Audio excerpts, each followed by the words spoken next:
To start, what you're going to do is you're going to select your person. I'm going to hit Command J.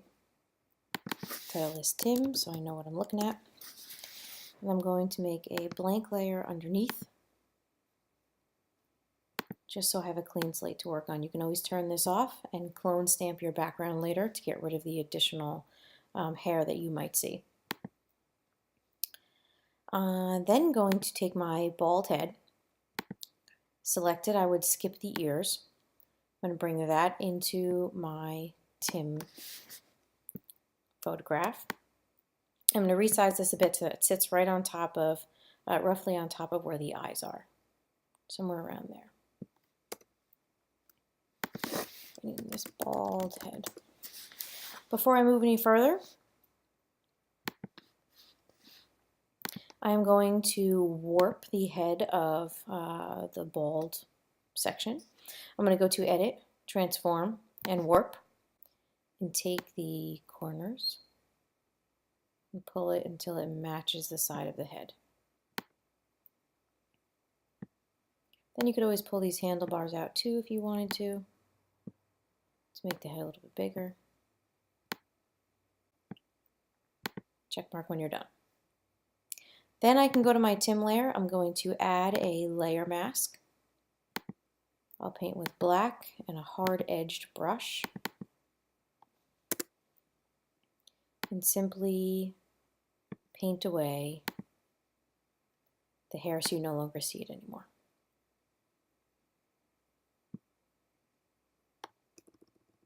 I wouldn't paint in too far, otherwise you may have to go back in case you can see through the bald head.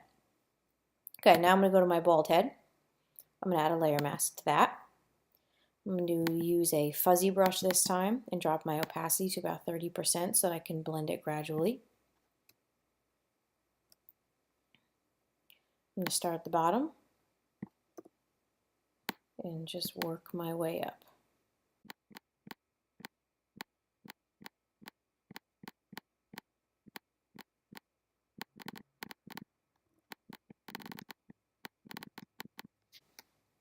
Now what may happen to you is I notice that I can see through to my white, so I'm going back to my Tim layer.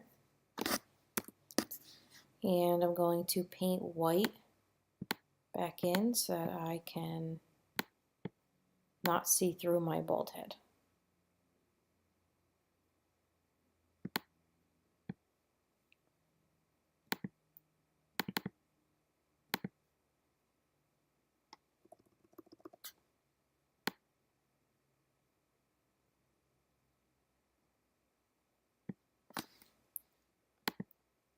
Once you have that roughly the way that you want it to be, we can click on our layer thumbnail.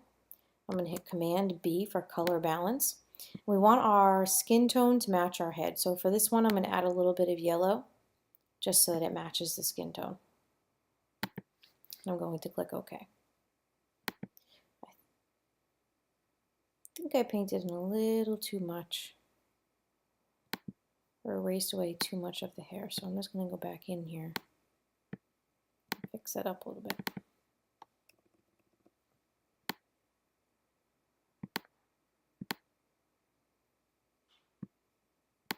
And what you may realize is you're going to see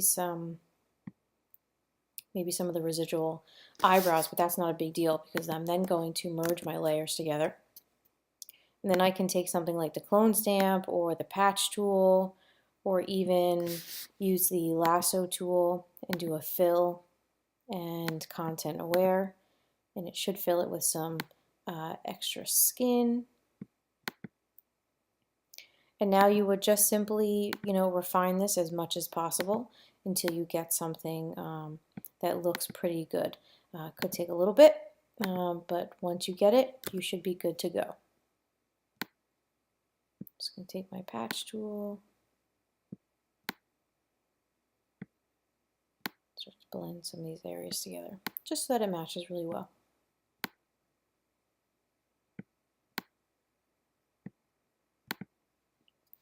Then you can see when you add your hue saturation layer, I'm going to clip it to my my layer all together, and when you change the color, it matches pretty well. And that's how you make someone have a bald head. Good luck.